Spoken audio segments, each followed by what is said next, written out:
So let's look at how to tie a Canadian jam, which is an extremely useful knot, also called an arbor knot. It consists of just two parts, a stopper knot in the end of your line, and then a slip loop, basically. So there are a couple different ways to do the stopper knot. One is to make an overhand knot in the end of the line, simply bringing the tail around behind the body and back through. Because it's a cinching knot, it can cinch tight and loosen. So if this has just a little bit of a leftover tag or tail on the end, that's going to make it easier to come undone and loosen when you want it to. So this would be one way to do a stopper knot. The only problem with this is that once it cinches down, I'm essentially never going to end up taking this out again. It's going to be there for good.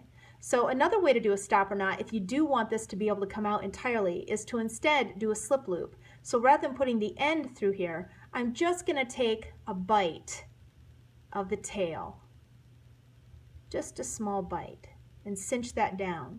And now, of course, if I want to undo this later, it can get pretty tight, but I should still be able to grab this and yank that apart and take that out again.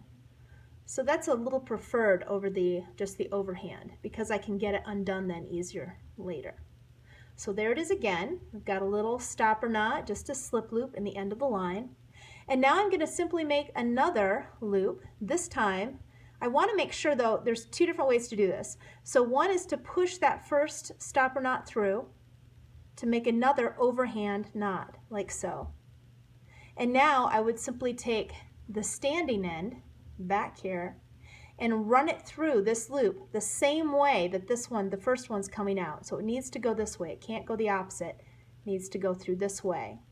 So I bring that through as well and tighten down that first one around it. And now what's going to happen as I tighten this, I'm going to feed all of this through.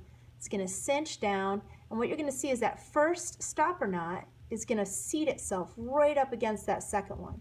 And I can pull this very tightly and start to lose circulation in my fingers. But to loosen it, all I need to do is grab the loop, the bite of that slip loop, and pull, and it loosens right back up again. Right? So pretty handy. That's pretty cool. So let's see how to do that around an object. So we're going to put a stick in here. And we're going to see how to tie it around that. Okay? So again, I still have my stopper knot, just a slip loop in the end. I'm going to bring it around the tree or whatever it is I'm working with, right?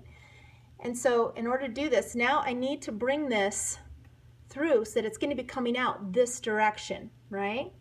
So what I need to do is cross in front of it first, come around right next to the tree, and then come back through that loop the same way the standing end is coming out right here, right? So then I'm going to cinch that down, and now I can simply tug, and I have a Canadian jam done around something. And it works on friction, so the more it bites, then the more firmly it's going to hold. So there it is. And to loosen it, again, I just pull here. And it loosens easily. When I want to tighten it again, put it around the stick and tighten it down again. So very useful in that respect. And then, like I said, it is a slip loop. So now I can also do it. If I want to take this out right now, I simply pull. Because it is a slip loop, I can pull on this. I have to work them a little bit, and that will come undone. And now I can also do this, because it's just a slip loop, is essentially all that it is. I can do this around something else, right? So now I can take this and do here. So if I didn't want to have to tie it around something like that, if there's something like this that I can simply slide over the top of, then I can do the Canadian jam, make my stopper knot. I'm going to use a slip knot again. So there's that part of it.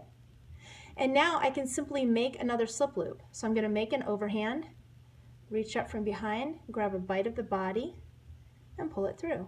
You notice both the lines, the stopper knot and the body, are coming out the same direction. I've just made a slip loop. It's still a Canadian jam.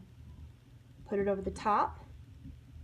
I might have to hold this a little bit because it doesn't have much friction around the neck of this bottle. And tighten that down. See, the stopper knot goes right up to the base, snugs up nice and tight, and now I have a little carrying handle, because now I can just do a bowline here, another slip loop, take my running end, put it through, Measure it so it's about the right size for my hand. Pull this through. There's my Bowline, and now I have a little carrying handle for my water bottle. So a very useful knot.